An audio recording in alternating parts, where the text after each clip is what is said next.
The aha moment for me, I guess, it more or less centered around implementation.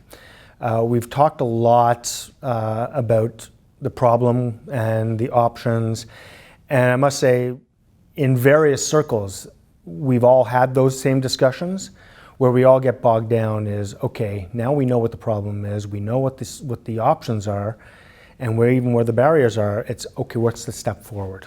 And really, it was when we spent a lot of time just dissecting the options and starting to look, okay, how would this work in the real world, and what do we need to do individually and collectively to move the whole process forward, make a decision ultimately for the benefit of the health system, for the patients that we're all trying to serve, and I think that was the one element that really made me just kind of say, okay, this is why I'm really here.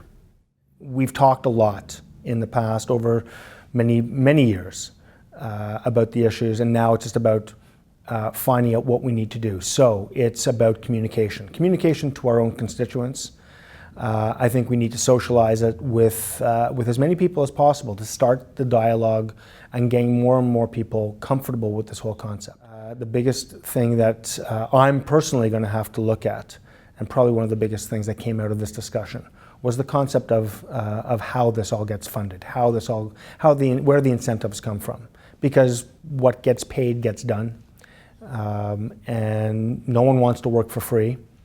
The challenge is, though, given the fiscal realities of our government, we have to be creative. We have to look at perhaps changing completely the way things are done, and maybe starting in some ways, maybe a little bit from scratch, and rebuilding this from the ground up.